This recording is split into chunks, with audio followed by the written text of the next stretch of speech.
Welcome, lovely listeners, to SoulStirred, stories of growth and the human experience. I'm Emily Garcia. And I'm Kasey Clark. We will be your guides on this journey. We are so glad you are here. Each week, we'll come together, sometimes with other incredible thinkers, creators, and adventurers, to generously share stories of self-discovery, recovery, triumph, and what it means to live a life on purpose. No matter where you are in your own journey, connection is here for you at SoulStirred. Settle in, take a deep breath in, and let's inspire each other. Welcome to SoulStirred.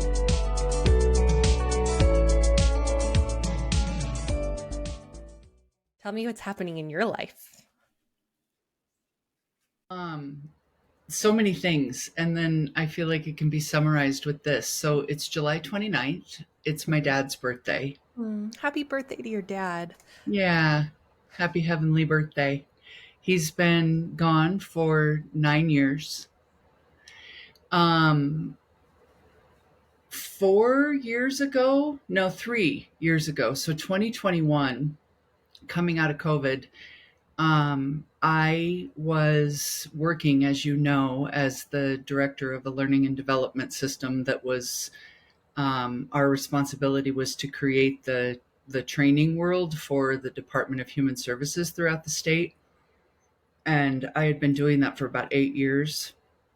And, you know, my dad had recently died, and I found myself just at a time, my kids had just moved out, like gone off to college, graduated college, you know, achieved independence, needed me less in their life. So I feel like I was coming to a point of like completion in my mom role, and really hadn't recognized how much of my identity was tangled up in those relationships. His daughter, their mother, their leader. And I could feel all of these things kind of coming to an end. But of course, this is retrospectively. I couldn't have articulated it to you then like I am right now. But what happened for me was I had saved up all of this paid time off at my job, because for 8 years I didn't take time off. Yeah. I had all of this paid time off banked and was experiencing all of this incredible loss and sort of didn't know what to make of it or what to make of myself. But in this tipping point moment in life, right? So I planned to I took 40 days off of work, and I drove 4,000 miles on a road trip in my Mini Cooper by myself, just me and Duncan. Have I told you this story before? No. So all of this is in response to how am I today. So I don't want to get too much off into that story, except to say that Duncan and I drove from Colorado up through Wyoming, Montana, into Idaho, stopped in Coeur d'Alene for a few days. It was incredible. Over to Washington, Bainbridge Island, Oregon, and then down the Pacific Coast Highway of California into Mexico, where we retreated with a good friend from my leadership program for 5 days in Baja. Wow. And then back through Arizona, New Mexico, back to Colorado by myself. 40 Did you days. have this all planned, or were you kind of playing it by ear, like, where do I want to go next? Yeah, no, we plotted it. I had like maps out on my wall for several weeks leading up to this about like how many hours can I go at a time, mostly because I had Duncan with me. Yeah. You know, and so I felt like I needed to have a plan for like where would we stop and stay every few days that he could get his needs met and we could be comfortable. And so that's what we did. Anyhow, some might call this something of like a soul quest. When I was leaving, I remember, because it was my birthday, June 27th, 2021, and I was leaving on the trip, and my sister gave me this book to take with me. It's called Journey to the Heart by Melody Beatty. And basically they're daily meditations. So, and it's been just one of those universally magical things that on the day that Melody has written the words, it's like the exact right words that I need to hear on that day, right? So today, July 29th, my dad's birthday, may I share with you Melody's words? Please. She asks, "What is your handicap?" "What's your handicap?" the golfer asked his partner. "My childhood," said his companion. Some handicaps are physical, certain limitations placed on our bodies. Other handicaps are emotional, burdens of heartache from sad or abusive childhoods. Others may be dealing with current issues, perhaps facing a terminal illness or grieving an irreparable loss. After losing my son, I found myself at a point where I simply could no longer stand the agony of waiting for my pain to disappear. I knew that all my life I would miss him and I would become absolutely despondent. There is no way out of this, I thought. I'm spending my life waiting for this pain to disappear so I can begin living my life again.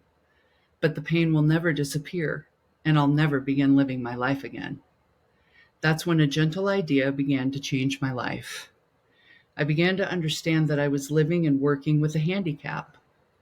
The loss would always be there. The pain and heartache would always be present. I could accept that, treat it as a handicap, and within that framework, go ahead and live my life once more. The moment I made that decision, my attitude and perspective changed. I was able to go on, able to move forward. Many of us are living with handicaps. Some will change over time, but others won't. If that's the case, stop waiting for your handicap to disappear. Instead, decide to live with it. Work around it. Treat yourself with care and with gentleness. Allow yourself to feel and experience all the limitations and emotions of your present situation. Accept them. Let them be part of you and part of your experience. Despite living with a handicap, go ahead and treat yourself to a life. Hmm. Yeah. So, this is how I feel like I am today. Mm-hmm. My handicap, I think, is heartbreak. Yeah. Yeah. And I'm learning to live with it And treating yourself to a life. and treating myself to a life anyway. Yeah. Which in part has me all like stirred up in an excited way about what we're creating Yeah. here today and overall with SoulStirred and at Tribe. Mm-hmm. Um, so, and also the She Network group. I'm feeling really inspired from like having spent time with them and being Mm-hmm. around them Being in and that energy. just being in that energy of, yeah, championing other women and supporting and even, they do their member spotlights. Mm-hmm. And so even just observing like the women who I perceive to be hugely successful being nervous Yeah. before they have to get up to talk about themselves, Yeah. and like partly what we're going to talk about today with the creation of Tribe Talks, seeing so much of yourself reflected back in others, including in the therapy space. Right. Um, it's like the human experience is alive and real, and we have to learn to. It's like you said when we first got on this morning, like you got tired of telling yourself, I will never. Yeah. I will never became kind of a handicap. Yeah. It held me back. It kept me Right, small, and it didn't allow me to notice what was possible for me. right. Yeah. I I'll just recap what I said to you is my life is full of things that I do now that once upon a time I said I will never. Like I said, I will never live in the suburbs. I will Hmm. never get married again. I will never do CrossFit. Check, check, And check. All the things list super goes on valuable. and on. Right. Things that are a huge part of my life Yeah. and that I love. Hmm. And we just don't know. I think that I will never is come from a place of fear, but also a place of pain of like, Yeah. I've been hurt Yeah. or I don't know, could that place like what if I don't fit in or just it's like all the stories we make up about people and places and things that Yeah. aren't really true. And then when you open up and you go, okay, we'll just see, Yeah. you can find that there's more for you. Um when you were reading that meditation, I was thinking about the book that we're reading for book club, The Bird Yeah. Hotel, because the story, and I won't give away what it's about, but it is about pain and grief and loss Hmm. and feeling like you can never live again after you lose someone or something that's so important to you. And that in the book there's this discovery that everyone has that going on, and Yeah. people begin to live in a different way, and in a way that it's okay Hmm. to live again. Yeah. Everyone has pain. Yeah, everyone has pain. Everyone has We pain. don't make it through life without pain. We don't get to make it through life without grief. Yeah. And talking about this being, it was your dad's birthday. Hmm. Yeah, that it Yeah. was your dad's July birthday. That 29th. um Hmm. after losing my dad, I realized that the grief, the deep dark grief from that, made me a much better therapist. I Oh. understand grief in a Hmm. way that you don't know until you actually experience it. Like, I Right. could understand from the outside prior to that, and I had had plenty of grief, but not in that way. Hmm. And understanding the things that you can't put words to, just Hmm. how it like takes over your personality, it takes over who you are and Hmm. changes who you are. You Yeah. don't really understand that until you go through it. Yeah. So what a perfect meditation that was for today, and to remember your dad. Yeah. Thank you. I Yeah. feel like he's here with us, and that's that was my answer Mhm. to how am I? Yeah, how are you? Held, supported, loved, and maybe learning.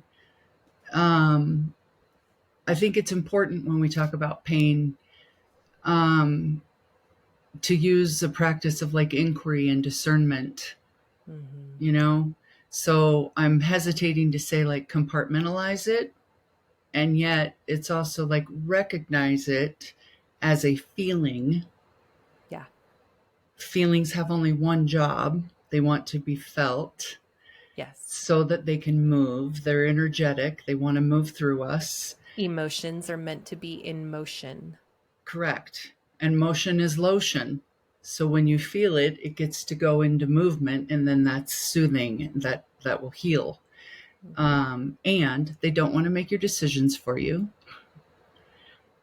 They don't want to run your life. They don't want to be your primary operating system. They want to live in balance, in harmony, also with your head and your body and your spirit, right? Right. So, yeah. And I love what you just said about how grief has made you a better therapist. Mhm. Um, it's almost like you're describing the distance between sympathy. Like, oh, I'm so sorry that you lost someone. I see you there hurting, and I know I can imagine how I would hurt had I lost someone too. Mhm. Versus empathy. Mhm. I see the gaping hole in your chest where your loved one used to be, and I have a hole there too. Mhm. My whole can relate. Yeah. Yeah, I think Yeah. I had a client who had lost their spouse, Mm-hmm. and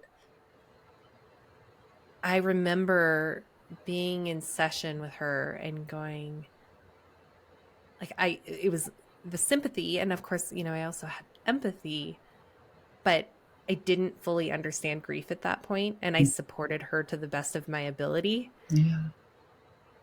But after you go through losing someone so important, I realized, I was like, oh, there's so many things I would do differently if I worked with her now. Yeah. Like what?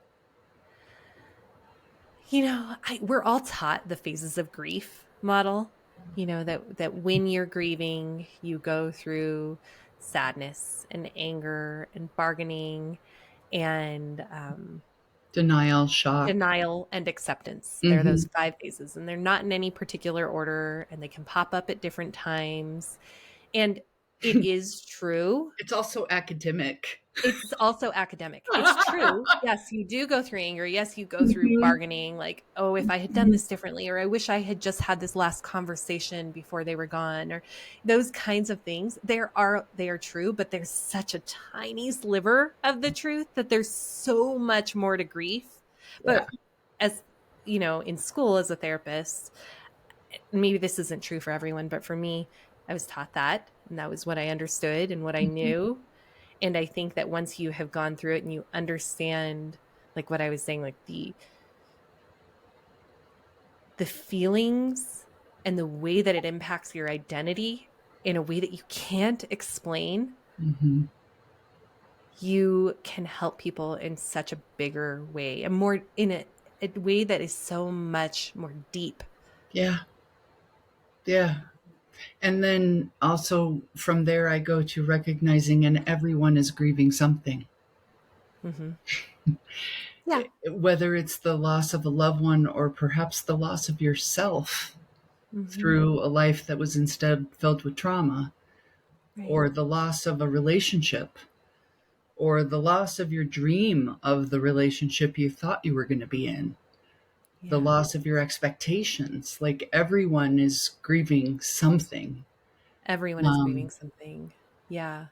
and it isn't, yes, we just described it in a very factual way. And I think when you take that, the facts of that experience and apply it to the human experience, it's messy. It Hmm. comes shooting out of you when you least expect it. Like it's all of a sudden you're in a day, um, where all you have is pain. Right. And you're like, how'd I get here? And who even am I? And the identity questions, like you said, The identity. Um, The flip side to that is that when you are grieving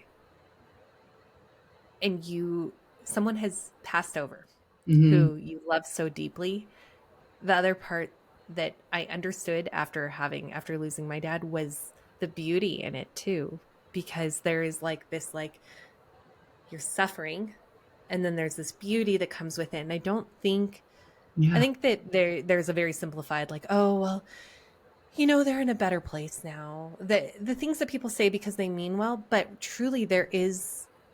I've told you this before, that was when I went, well, but wait, where did he go? Is he Mhm, still here? yeah. Are there signs from him? And that's when I read the book Signs by Laura Lynn Jackson, and I went, oh yeah. And I met with a medium, and that's when I went, oh, there is beauty, and I get to choose to look for him. Mhm. And it prior to losing my dad, I thought that was a little weird. I mean, I was kind of like, I get it, but I don't. And I'm like, Yeah. I'm sure people think I'm weird in a way now, because Mhm, it's part of my experience. And I truly, I'll go, all right, I want to see a hawk from you. And mm, then I get to see a hawk and I think, thank you, Poppy. yeah, And that kind of thing can help me help my clients. yeah, yeah, which no one could have taught you in school or explained to your head. You had to experience You the have to the experience it. felt experience, Hmm. the post-loss spirituality, if you will. Yeah. And not in a way that's like a spiritual bypass or toxic positivity that says to a little girl, he's in a better place and everything's going to be okay. Yeah. No, it's as this grown woman having traveled your way through the depth of the pain to come out the Hmm. other side with the wisdom of maybe my dad's soul really could be in that hummingbird Hmm. or in that hawk or, and regardless of the reliability or the validity of that spiritual belief, it makes me feel better to imagine that he's there Yeah. and It's letting true. that be okay.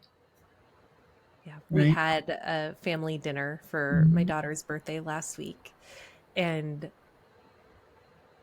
also, I get to choose how I want to incorporate my dad into those family gatherings Yeah. because maybe he's not in a physical body. But one of my favorite concerts I ever went to was at Red Rocks with him, and we got Chipotle and we went and we saw the Gypsy Kings. Mm-hmm. And we sat, and it was beautiful summer day, and we shared our Chipotle, and then the concert was amazing and we enjoyed it. And then I got to see Gypsy Kings with him a second time, Mm-hmm. along with my husband at Botanic Gardens, and we took a picnic to that. And so Gypsy Kings are the music that I play when I want my dad to be there. Yeah. So I played Gypsy Kings at dinner, and we had tamales. I did not make them, by the way. I wish I could, but I don't have that. But my dad gave me these really cool taco platters. They're like a long rectangle, and they have like a beautiful woman doing like in a Yeah, traditional like a dance salsa dance dress. or a Yeah. flamenco. Yeah. Yeah. And we used those platters. And so I was like, Poppy's here. And Oh. you just get to incorporate people who have passed into your daily life in a way that you wouldn't have thought about. Mm-hmm. Yeah. Yeah. And define real. What's more real than that? Yeah. Than what you felt in that moment. Mm-hmm. Mm-hmm. You know? The felt experience is the real experience, Yeah. in my opinion. The other thing, to your point, that grief, everyone has grieved or is grieving, and it comes in different forms. Like Mm-hmm. when I went through the divorce with my ex-husband, that was a whole different kind of grief because of my identity that was wrapped up in that. Mm-hmm. And who am I now Yeah. if I'm not this wife Yeah. in this marriage? And so Mm-hmm. that's like, I think I just want to say that because when you said grief comes in different forms, it is true. People are grieving all kinds of things, and then there's anticipatory grief of like, Yeah. I'm going to lose this person, I'm going to lose my dog, I'm going to, and we can grieve for all different reasons. Yeah. What you were talking about initially, you like electrified something in my brain that I hadn't thought of before, which is really interesting. But it's like the death of a role, Mhm. which I experienced that with my divorce as well. Um, it's very interesting. Like, what does it mean for the wife in you Mhm. to be laid to rest? Mhm. That And type of wife in me. who's there now Yeah. instead? And what does she want? And do we even know her? Do I know her? Do I like her? Right? What's she like? Yeah.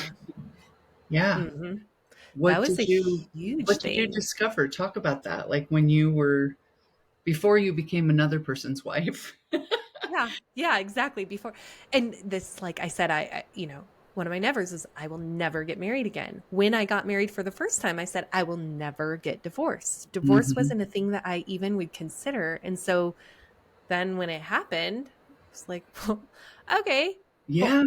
what now? And the shame that went Hmm. with it, because I hadn't allowed myself to consider that that was even a possibility. Yeah. I felt so much shame, Mm-hmm. and I think I lived so much of my life in a way that was like, what will make him happy? What would Mm-hmm. please him? How Ah. can I show up for him? Mm-hmm. And didn't think about myself as much. Mm-hmm. And so when we went through, I mean, the separation prior to the divorce, and I had time alone and time to go, well, what do I want? Yeah. It actually surprised me in an interesting way because I really liked my own company. Yeah. And that was when I started joking, like, I'm dating a really cool girl, me, Yeah. and she has the same interests as me. She's really fun. We like to go out to dinner. She buys me flowers. Mm-hmm. She likes my friends. She's never complaining, is it time to go home yet? It was like all these things where I was like, oh no, I like really enjoy my own company Yeah. and I get to do what I want. And the thing that I thought I will never divorce. I don't ever, Mm-hmm. whatever. I suddenly was single and like, oh, this is a good thing. I Yeah. like it. And I Yeah. like me. Yeah. Yeah. And before you can like her, you got to get to know her. Yeah. Yeah. And I think, do you, how do you feel about, or do you agree that I think that previous way of being is it's such evidence of our conditioning. and our programming. Like Mhm. it occurs to me nowadays, imagine if we taught our little girls how to have healthy boundaries with the same amount of passion we teach them to be polite, Mm. right? Yeah. Yeah. Because I feel like I was raised, and I think you too, in a generation that was like, be nice, be Oh, yeah. kind, I'm a nice girl. consider Yeah. what might be happening for the other person, get it from their perspective, which to me also there was like subtext to that message. Now, people didn't know it, they were well intended, but what I was hearing was your feelings don't matter as much as the Mhm. person on the other side, the one that you're meant to please or, achieve for or whatever. Um, yeah, There's such a nuance because I do also think we should consider other people and their perspective. right. But the nuance is yours is just as valid. And Yeah, once you consider theirs, make a decision that is best for you, not best for them. right. How about like self and other, Yeah. not self or Yeah. other or, Hmm. but Hmm. both and truly self first. It sounds so basic, but it goes back to the airplane metaphor. You have to put your own oxygen mask on first before assisting another passenger with theirs, because if you run out of air, you'll Hmm. be no good to anyone. Yeah. Yeah. So both of those. But I also, you're talking about the nuance, and I'm kind of taking it over to the duality, and in my experience, I think that's how healing happens too. Hmm. Right? Because it's not just like, oh, I worked my way through my pain, now I can have joy. No, No. that's not how it Yeah. operates. That would be pretty Right? simple. And I Yeah. think that's what we think happens. Yeah. Yeah. It's like I had a traumatized self who was not always completely conscious of Hmm. that, or herself in the world, right?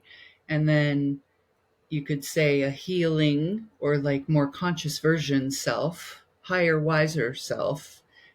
And it's not like one or the other is ever gone. They're just kind of coming together, like a meeting in the middle, if you will. Right. Right? Yeah. Those other parts of us are never gone. I think they sometimes get quieter, and Yeah. then there are times where they're louder. Yeah. And what do you think makes that difference? My asking for a friend. Yeah. My clients would like to know the answer to this. Yeah. Well, it's a variety of things. I think there are times where we're kind of on a roll and we're like, yeah, I've Mm-hmm. got this. I'm like, I know that there's a part of me that can get upset and overreact or whatever the thing is, but I'm doing this. And then, like, if we're hungry or we're tired or, we're over socialized or we're not having enough socialization or we had a really stressful week at work, all these different things can make us, it's almost like, when people are drinking and the worst parts of them come out. But Yeah. it's like if you don't have everything kind of like you're keeping up with, like, taking care of yourself, Yeah. then the parts of you that are regressed, Yeah. maybe your traumatized parts, come out, and they're the ones that are reacting to things Right. or telling you things, a story about yourself. And so Yeah. then it's like that's, the feeling that Mm-hmm. you experience to go, what is that? Yeah. What am I experiencing and what's the message in it? Yeah. Because it's like a smoke alarm, like, okay, I see smoke, what's on fire? And to go, what do I actually need right now? Exactly. For me, most often it's like I need rest. Yeah. I need to You've stop. neglected your self care in some way. Yeah, I need Mm-hmm. to disconnect, or I need literally more sleep. And I don't want to say a better version of myself, but that's when I show up feeling like this is who I am.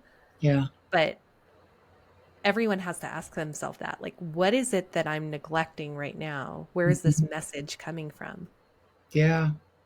I found myself in a state much like what you're describing just a couple of weeks ago. I shared this story with a group I was coaching last week where I just was really, how I had described it to them was I was in a shame shitstorm, right? Kind of spiraling on the inside, telling my negative self talk was super active.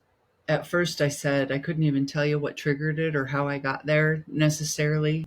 And then, after being more radically honest with myself, it was like, oh, yes, but I did spend an enormous amount of time this past weekend and the week prior in environments with my family where I'm very aware that to belong in my family, sometimes my boundaries feel like they get a little squishy. And so the way that I fed this back to the group was that was like feedback for me, that I allowed these tiny little sort of micro violations over a period of several days, and then noticed myself squarely in the middle of, a shame spiral, which does not feel good. And I do not speak kindly to myself in that Right. place. Ironically, had a date with my therapist, and he says to me, Kasey, you are violating agreement number one. You are not being impeccable with your word. Agreement number one, we're not to be thinking or speaking negative thoughts about self or other. And it was really good. We sort of evaluated, like, instead of I'm undesirable or I'm fat, how about I'm sexy? Yeah. Instead of like, I'm broke, I'm wealthy. Instead of I'm anxious, I'm capable, etc. Yeah. And then what I noticed is like that later hours in that same day and then the next day, I could still hear the, you know, the agreement number one violation voice coming Mhm. in, and then needing to make a conscious choice to flip the script over to something else.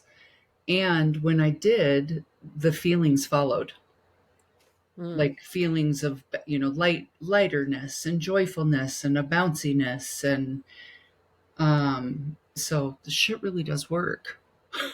It really does. Yeah. I mean, it is our feelings can kind of like take over, and then we don't, it's like you go into autopilot and you go into this negative space, Hmm. but it's stopping to acknowledge the feeling Hmm. and go, what are you doing here? Right. What do I need to know from you? And then also choosing Yeah. how you want to be. Yeah. Well, What yeah. do I want to believe is true right now? Do I want to believe that I am this horrible person and nothing is going for me and I'm anxious and Yeah. nothing's in my control? Or do I want to choose that I'm a person who's showing up today and Yeah. I'm doing the best I can, and I have anxiety in moments and I get to breathe through them and I can calm myself down, and that I'm creating success in my life. Like we get to choose what the thoughts are because our body follows Yeah. And our body's always listening and it can hear always. us. So this is a message more to myself, but this is really a practice. Like, stop looking in the mirror and responding critically. Hmm. Your body's listening. It can hear you. Speak to it with love and gentleness. You know, I think it's another one of the ways, like the what I'd call the programming or the conditioning that we talked about, um, entertaining our little people pleasers a minute ago. It also is like, um, believing the external messages or something. You know, Hmm. um, I want to. For me, it's like invite yourself to be in the kind of relationship you desire with your own body. Hmm. If I'm seeking, longing to be madly in love with some external person out there, why not start with falling totally madly in love with the internal person here? And like the body, thank you, body, for Yes. carrying me through this life. I'm so grateful that I have legs that are strong, that lift me up the stairs and take me on hikes and walks and Hmm. you know, carry my feet around like I can dance. Yeah. All I of the things. Yeah. And even speaking of that, one of my favorite motivational speakers is Amy Purdy. Mm-hmm. and she's a Paralympic gold medalist. Yeah. When she was young, she got it's basically a virus that takes over your spine. Oh, meningitis. Meningitis, yeah. Mm-hmm. So Amy Purdy gets meningitis, Mm-hmm. and I think she's like 18 or 19 at the time. Mm-hmm. And she ends up in the hospital.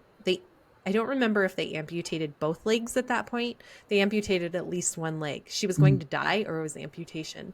Wow. And she talks about how she went into the state of depression and then was like, well, wait, what am I going to do with this? Mm-hmm. And she has now been on Dancing with the Stars. She Yeah. literally can dance on her prosthetics. She's an incredible dancer. She's been a Paralympic gold medalist for snowboarding. Yeah. She's just incredible. And it's like we have these legs, we have Mm-hmm. literal legs Mm-hmm. that can allow us to walk and move and dance.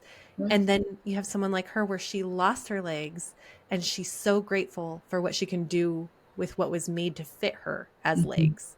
Yeah. And so no matter where we are with what our body can do, there is something to be grateful for. Totally. And we're talking today about resilience, aren't we? Like from the very Yeah. beginning, Hmm. whether it's like everybody has hard things, Hmm. whether it's, heartbreak or death, loss, grief, handicap,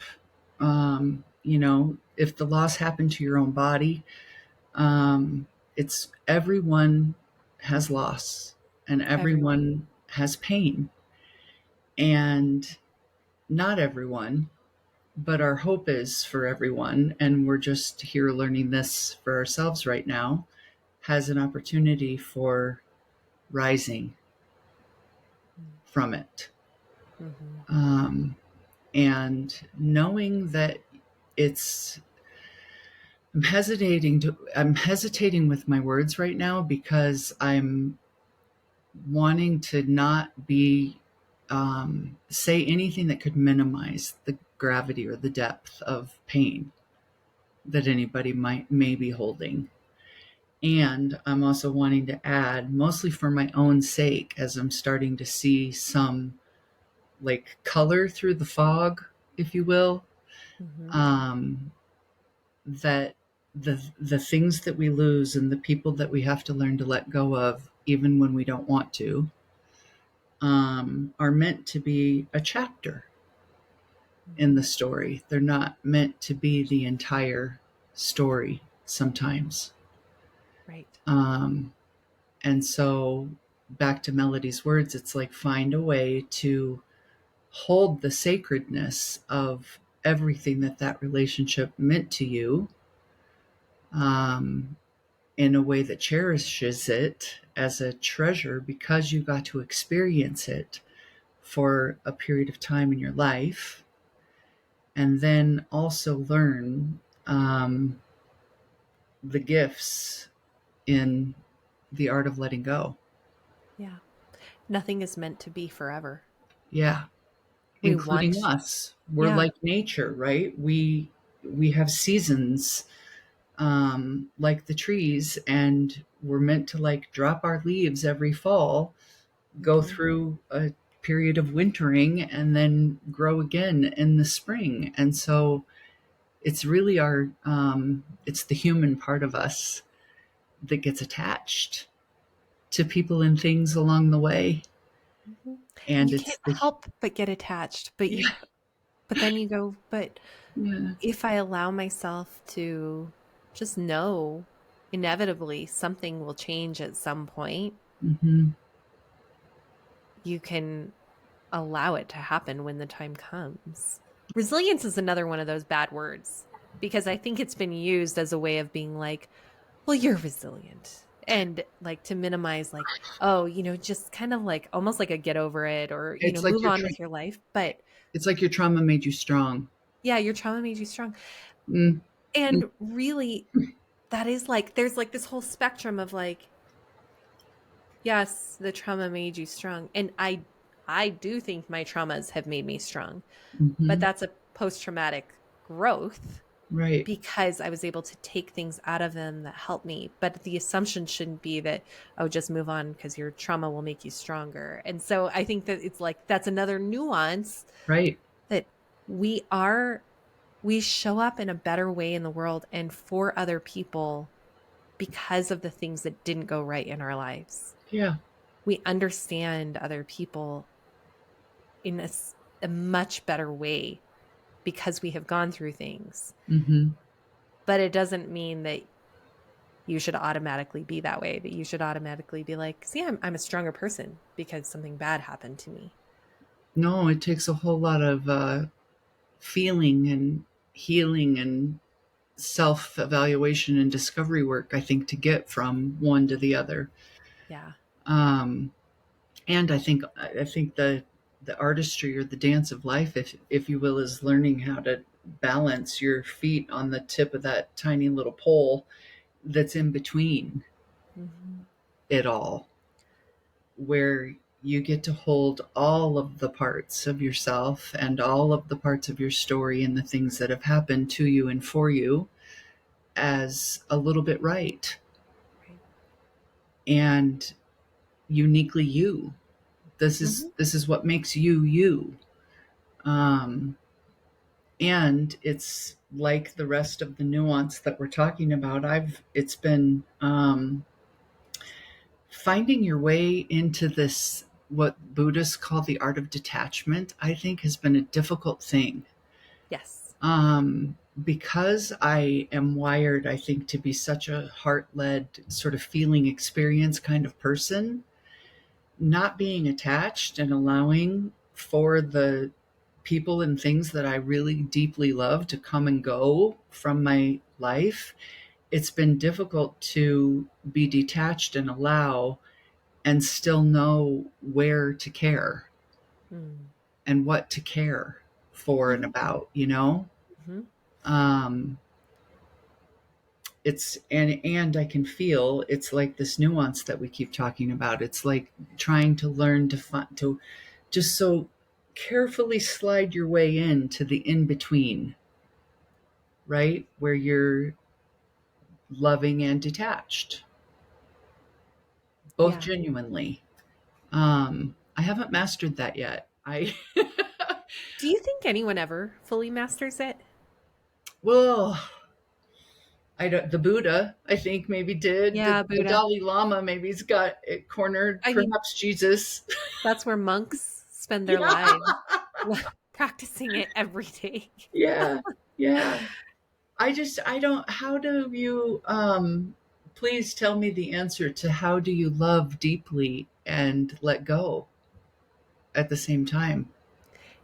It makes me think about our pets Mm, because when you get a dog, for example, dogs have on average 12 to 16 years. mm-hmm. And so Yeah, there's going to come a time where you will have to say goodbye to that animal who has become a part of your family. And yeah, yet we love them so deeply that it's worth it. It's worth it to open our hearts and love them fully, knowing that we're going to be heartbroken in the end. yeah, yeah. And we don't think that so often in our human relationships, whether it's with our children or a spouse or partner or other family member, we tend to think like, oh, that this is they're going to be here always, Well, but it's we more don't know. conditioning. It's in the dang vows. Till death do Right. you part. Yeah. Why? Who says? First of all, how can okay, really I would like to riff with you about this question. Yeah. Yeah. How can anyone commit to death with anyone for anything given everything we've just said about the evolution of the human experience? We are all always changing. There Yeah. is no staying the same. That is one of the facts of the human experience. Like we are continuously turning over all of the cells in our body all of the time. And in Enneagram world, we say the choice is we are either ascending or descending. So you get to Right. choose which direction you're changing in, but you don't get to choose that you're changing. So, given that, how can anyone commit to anything till death do they part? Maybe that's the opposite of the attachment that Buddha speaks about is like, I'm going to attach to you and expect you to be here until one of us dies. Yeah. Yeah. I just don't. I'm like, how can I say? How can I say what she's going to want when she's 60 or 70 or 80 or 90 years old when she doesn't even know who she is right now at 50? You know? Like, Which goes back to the I will never. We don't know what is in our future. We don't right. know what is going to present itself in front of us Hmm. and how we're going to change because of that thing that presents itself. Yeah. Yeah. I would like to propose a revision statement on things like the traditional marriage vows. Okay. I Do perhaps tell. think that instead of till death do we part, we should maybe try on perhaps something like I commit to showing up as my best, one now moment at a time. Mhm. Um, I commit to always listening, you know. Um, I commit to loving you no matter what. And the subtext there is sort of regardless of our relationship status. Right. Because in my world, once I love you, there's no unloving you. Hmm. Hmm. Um, I tend to like the metaphors that are about a garden or mhm, about cooking. mhm. And I commit to tending our garden along with you. Yes. Yeah. I love that. Let's include that. Yeah. Hmm. Pull the Um, weeds, water it, nourish it. I commit to staying by your side, even on days when you're not your best, Hmm. you know? What I love about the language that we're using is that it allows for the evolution and the change of a thing and like renewal. Hmm. Allow it to be a thing that sort of wants to operate like nature, where it can go through an iteration that can come to an end Yeah. and then it can have a new springtime birth.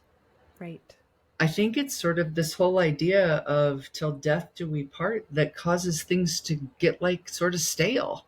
We stop allowing the space for each other to create a Mm. new version of self on a daily basis.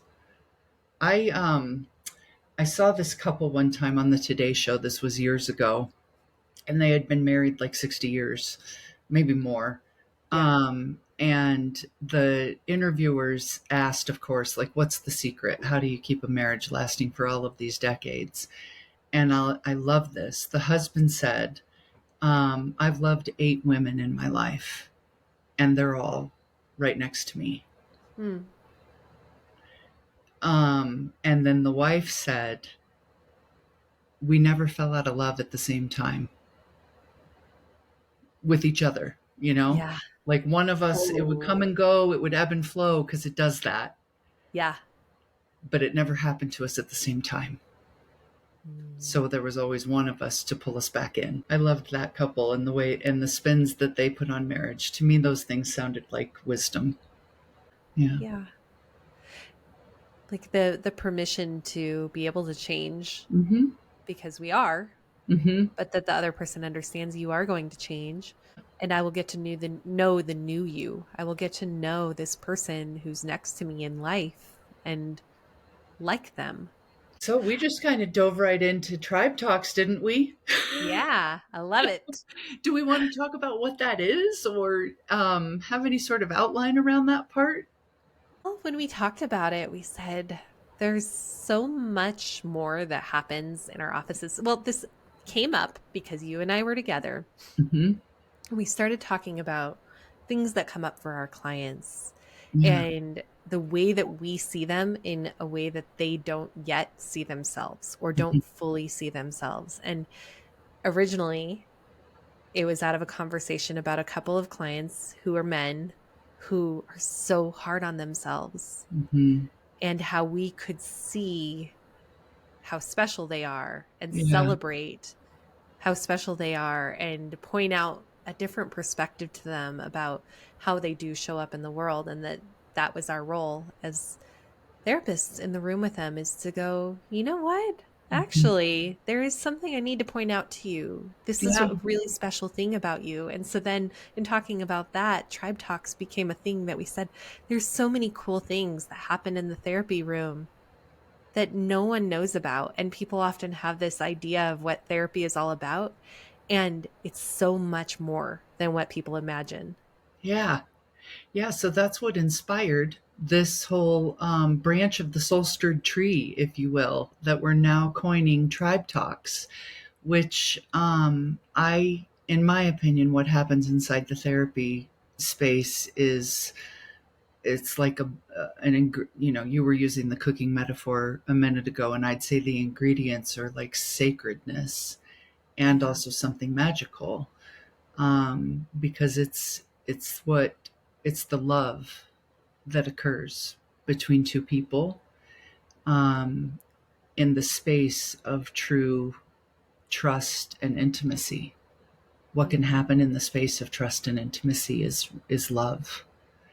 And we really do end up serving as something as of a mirror for our client.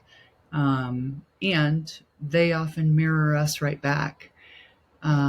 Therapy is really a one of a kind, uniquely special relationship because you are the only person you cannot see from someone else's perspective, but your therapist can.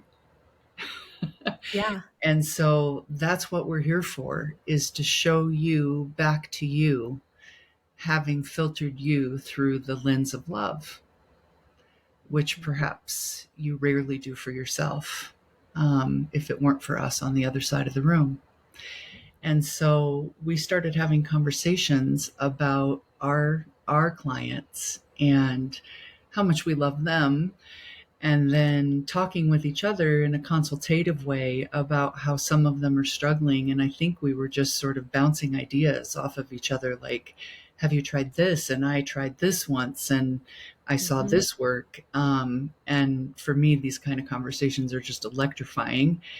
And so we decided to open it up to our Soul Stirred audience and let you all in on our Tribe Talks. And sometimes the content of these conversations are going to be informed by our own lives, mine and Emily's, and our own human experiences. And sometimes they'll be fed by things we see from the therapy couch. And no matter what, we hope that it's relative to you as a listener and that you find something here you can connect with.